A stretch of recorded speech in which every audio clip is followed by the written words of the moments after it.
What is going on, everyone? Welcome to another very exciting episode right here on the My Gardener channel. It is an absolutely stunning day out today. It's about 74 degrees, the sun is out, and you might be able to see all of the cottonwood blowing around. It looks like it's snowing in June, but it's a stunner of a day today.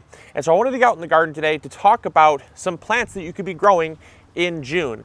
But I didn't want to just regurgitate all the same information that a lot of people put out there, because here on the My Gardener channel, I've never been someone that just wants to give you just, recycled information. I don't believe that helps anyone. And personally, I think that over time, it can actually have a tendency to dilute and dumb down the message. So I don't necessarily want to do that. And so I'm going to give you in this episode some surprising plants that you can grow in June. A lot of people touch on tomatoes and peppers. Well, no duh, you can grow those in June. That's not a surprise to anybody. That's when most people assume you can grow them. So I don't necessarily want to touch on those because those are so obvious and just watered down and diluted down that I don't think you guys are that naive that you can't think for yourselves a little bit. So I'm going to give you guys some new information because our goal is to help you learn as gardeners, to help you grow as a gardener, and to also encourage you guys to think out of the box a little bit. So what we're going to do is we're going to talk about some surprising plants you can grow in June. I also have to get this spinach out because one of the plants that we're going to put in its place is well, it needs to go right there. So I got to pull out the spinach. Plus the spinach is going to seed anyways. A lot of people they usually don't even get spinach this late into June. This year's been a really strange season. It was freezing cold. The spinach never grew. It got incredibly hot. The spinach grew just like lightning, which was actually, in hindsight, a good thing, because then it got cool again, really cool, to the point where, like I said, I'm in pants right now, which is I could probably be in shorts comfortably, but it was cool this morning. It was like 60 degrees. Spinach loves that weather. So the spinach actually did really well, and now it's going to seed. So when you start seeing your spinach get smaller and smaller and smaller, the leaves, and then it starts producing this little kind of like these little pollen balls up top there, it's time to pull it out. And I don't want to lose it. I don't want it to get bitter. I don't want it to get stringy. So I got to get it out of the ground so that way I can make room for my June crop that I'm going to be planting here. So let's get that out, and then while we're doing that, we can touch on the crops. So multitask, let's go. So one of the first surprising crops that a lot of people don't think you can grow in June, but I've found is actually very easy to grow in June, and that's lettuce. Now lettuce, unlike spinach, is a cool weather crop, but it can handle some warm weather.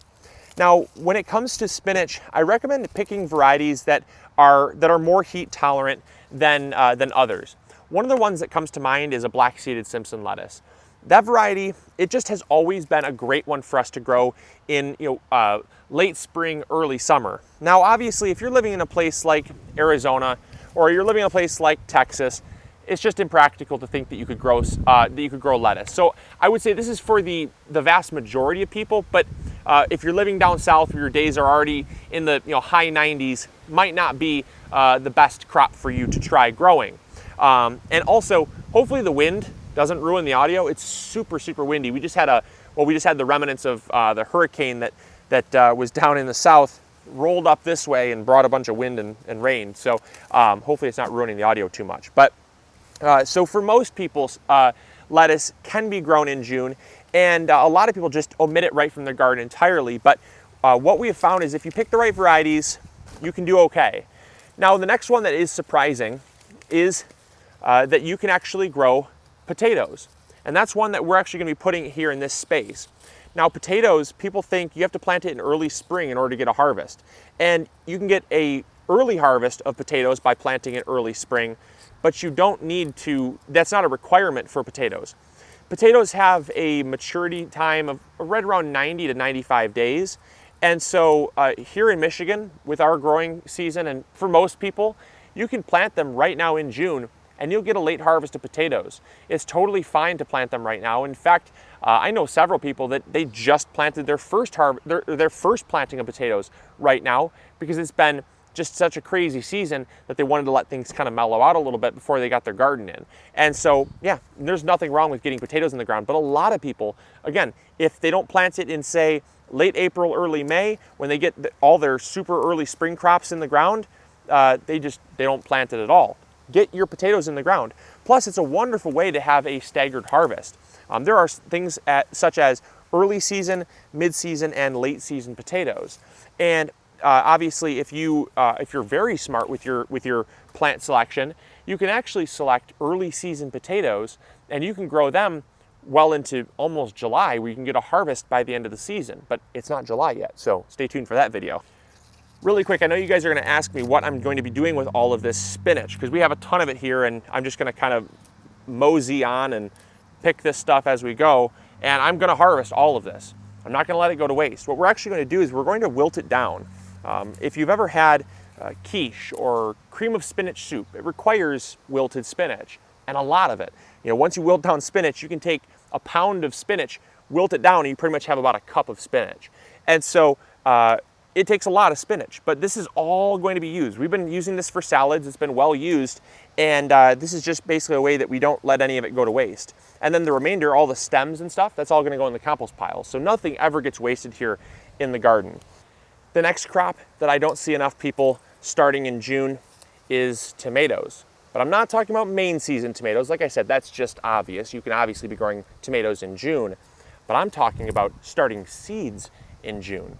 A lot of you completely forget about fall harvests, and we talk about this all the time, that the fall is probably one of the best times to grow a garden because there's less pest pressure, there's less temperature swings, the wet and the rainy season comes back, it starts to get cooler at night, so plants do grow a little slower, but there's a lot less stress, and there's a lot more nice growable days that are still there in August, September, late August, September, and into October. And so you can be growing a fall harvest of tomatoes. Now the secret is to start your seeds right now, so that by the time your main season tomatoes start kind of petering out, they start producing, or they're done producing, they're kind of stressed from all that heat, they have some disease on them, you can pull them out, remineralize your soil, and then just pop in a fresh set of tomatoes, and it's a no-brainer, folks. You can actually get a longer harvest of tomatoes. So again, that's one that is obvious. You can be growing tomatoes right now, but very few people start seeds right now. Try it. You'll thank me later. The next crop is one that I talk about a lot, and this is a huge mistake I see gardeners making, and that's not growing broccoli right now. Way too many gardeners, myself included, and probably you, have thought for the longest time, well, broccoli is a cool weather crop. I need to get it in the ground early spring. Not true. Broccoli does not do well in early spring. In fact, we've talked about this before as crops I never recommend starting in early spring, and broccoli is one of them. When temperatures go from 40 to 70, that's a 30-degree temperature swing. It is way too much stress on the broccoli, and you'll end up with tiny little florets, just super tiny, sparse stuff all over the place, and really nothing for you to harvest.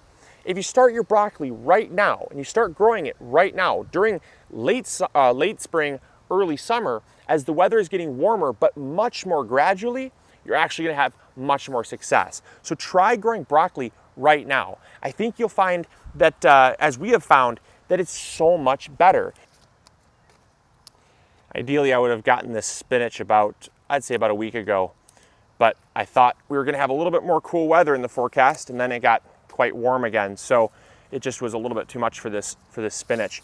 And instead of cutting it with scissors and just getting a big handful all at once and throwing it in the bin, I've got to pull each plant up, pluck off the leaves that are still good, and then put it in the bucket. It takes a whole lot longer. So sometimes it's best just to just kind of call it quits while you're ahead, rather than trying to push the limits and try to get every last day out of it. Because sometimes, like in my case, you end up doing more work in the end, and for probably marginally or even less harvest. So not the smartest on my part, but yeah, we'll still get something. We've still really enjoyed this stuff.